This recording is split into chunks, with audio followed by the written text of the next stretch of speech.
పూరా లోకల్. తెలంగాణలో పార్టీని బలోపేతం చేసేందుకు వ్యూహాన్ని రూపొందించాలని బీజేపీ అధిష్టానం పావులు కదుపుతోంది.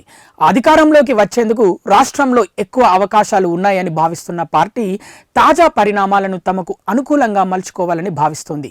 బీఆర్ఎస్లో ప్రజాబలం ఉన్న నాయకులను చేర్చుకోవడమే కాకుండా ఇతర పార్టీల నుంచి వచ్చిన నాయకులతో సమన్వయానికి ఒక కమిటీని ఏర్పాటు చేయాలని నిర్ణయించింది.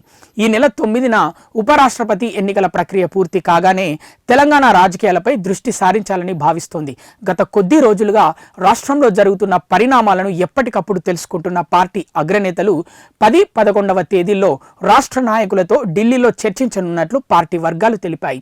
ఈ సమావేశానికి పార్టీ రాష్ట్ర అధ్యక్షుడు రామచందర్ రావుతో పాటు ఇతర సీనియర్ నాయకులు హాజరు కానున్నారు. ఈ సందర్భంగా బీఆర్ఎస్లో తాజా పరిణామాలను దృష్టిలో పెట్టుకుని రాష్ట్రంలో బలోపేతం అయ్యేందుకు వ్యూహాన్ని రూపొందించనున్నట్లు పార్టీ వర్గాలు వివరించాయి. కాళేశ్వరం ప్రాజెక్టులో అవకతవకలకు సంబంధించిన విచారణను కాంగ్రెస్ ప్రభుత్వం సిబిఐకి అప్పగించడంతో బీఆర్ఎస్ను బలహీనపరిచేందుకు తగిన అవకాశం లభించిందని, బీఆర్ఎస్ బలహీనపడితే బీజేపీ పుంజుకునేందుకు పూర్తి అవకాశాలున్నాయని పార్టీ అగ్రనేతలు యోచిస్తున్నారు. ఉపరాష్ట్రపతి ఎన్నికలు పూర్తి కాగానే రాష్ట్ర కమిటీని నియమించి తెలంగాణలో రాజకీయ కార్యాచరణను పూర్తిగా ఢిల్లీ కనుసన్నల్లో నిర్వహించాలని యోచిస్తున్నారు.